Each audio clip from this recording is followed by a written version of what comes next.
There is officially less than 1 month to go until this year's Eurovision Song Contest.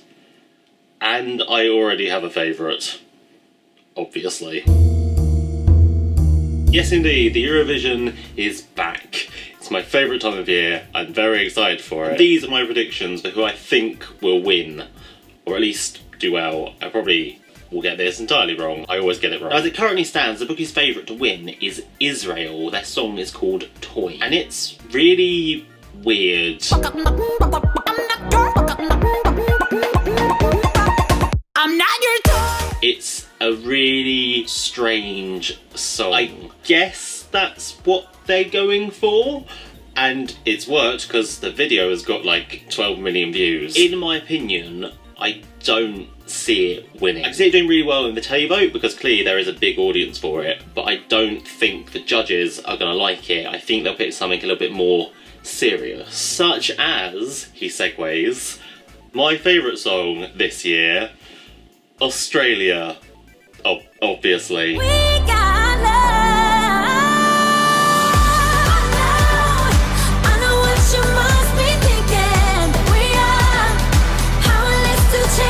This year, my favourite not European Eurovision entry is the lovely Jess Malboy with her song We Got Love. And it's great. I bloody love it. It's so good. They've smashed it out of the park again. It's catchy, it's upbeat, it's got a really good chorus. Jess is a fantastic performer. She's already done Eurovision back in 2014. She knows what she's getting into. I know this is just me falling into my traditional I Love Australia routine, but genuinely I think Jess has got a really, really good chance. But it's not just Australia that are impressing me this year, however. There are some really solid songs across the board.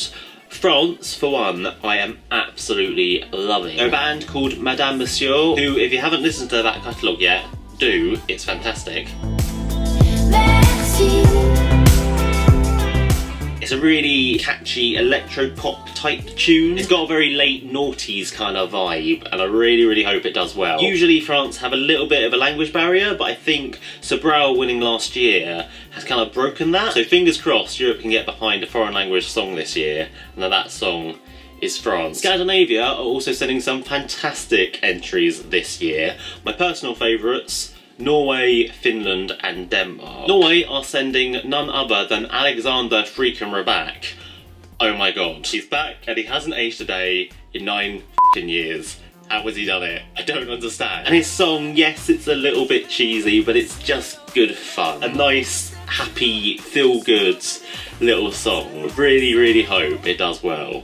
He deserves it. For Denmark, we have Rasmussen, who reminds me a little bit of Woodkid. He's got that very anthemic style going on, which I think, coupled with some really creative staging, could look amazing on screen.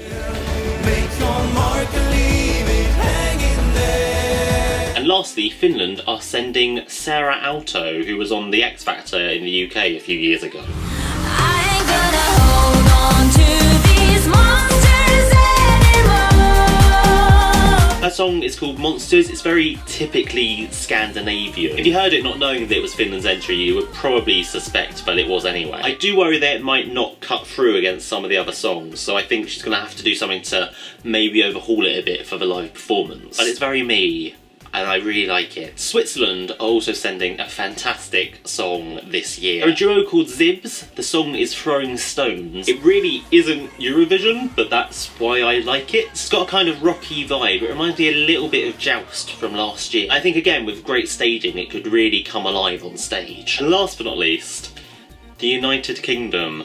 I still really like our entry. I genuinely think, having heard all the songs now, that it's one of the better ones. I don't think it'll win. It hasn't had the traction that some of the songs have had this year, but I think we should do really well. I'm really crossing my fingers that we're at the very least on the left side of the scoreboard. On the whole, however, this year's entries just feel a little bit bland to me. Admittedly, I've just listed loads of songs that I really like, but choosing them to include in this video honestly wasn't a difficult task. Flashback to 2016 when we had probably the best competition in Eurovision history. Thunder and lightning, it's getting exciting! This just feels a bit lackluster in comparison. A lot of what I've been hearing just sounds the same. It's just not me. So I'm really skeptical going into the live shows as to how that's going to translate on screen. As ever with Eurovision, of course, it could all change. Who knows? There might be a rogue entry pop up like Loic in 2015. But currently, I'm really not